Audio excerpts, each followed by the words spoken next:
Pelatih Timnas Malaysia Brad Miloni mengungkapkan persaingan ajang Piala AFF U23 2022 yang digelar di Kamboja tetap sengit meskipun Indonesia telah menyatakan batal berlaga.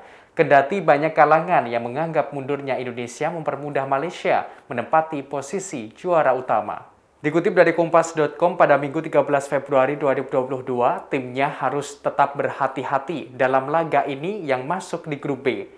Hal ini karena masing-masing tim memburu hasil yang terbaik. Miloni menerangkan pesaing Malaysia di grup B adalah Myanmar dan Laos. Sebenarnya Malaysia akan melawan musuh bebuyutannya Indonesia. Namun karena Indonesia batal, maka tim Harimau Malaya itu akan berhadapan dengan Myanmar dan Laos di babak penyisihan grup B. Untuk itu, ia mengaku batalnya Indonesia dalam mengikuti ajang ini tidak membuat segalanya lebih mudah. Diketahui Timnas Malaysia akan memulai laga Piala AFF U23 2022 dengan melawan Myanmar pada Selasa 15 Februari 2022. Miloni berujar timnya sudah menjalani latihan perdana di Kamboja pada Sabtu 12 Februari 2022. Sebagaimana informasi sebelumnya, Timnas Indonesia batal mengikuti Piala AFF U23 2022 di Kamboja pada 14 hingga 26 Februari mendatang.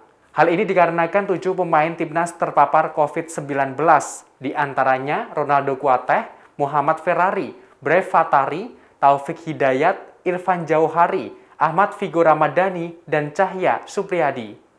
Selain itu masih ada 4 pemain dalam masa inkubasi, sebab keempatnya satu kamar dengan mereka yang terpapar COVID-19. 4 pemain itu diantaranya Alfeandra Dewangga, Genta Alparedo, Muhammad Kanu Helmiawan, dan Marcelino Ferdinand. Tak hanya itu, ada 3 pemain yang mengalami cedera saat membela klubnya masing-masing, yakni Gunansar Mandoen, Rame Rumangkik, dan Muhammad Iqbal. Informasi tersebut diungkapkan oleh PSSI pada Jumat 11 Februari 2022 pagi waktu Indonesia Barat.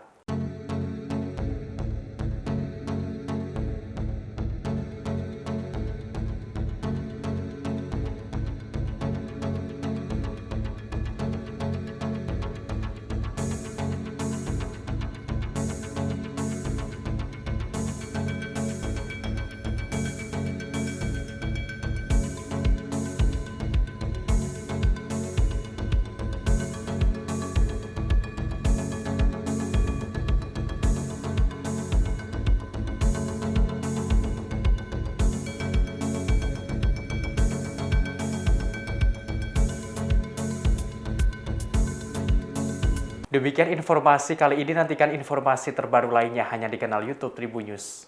Terima kasih sudah nonton, jangan lupa like, subscribe, dan share ya!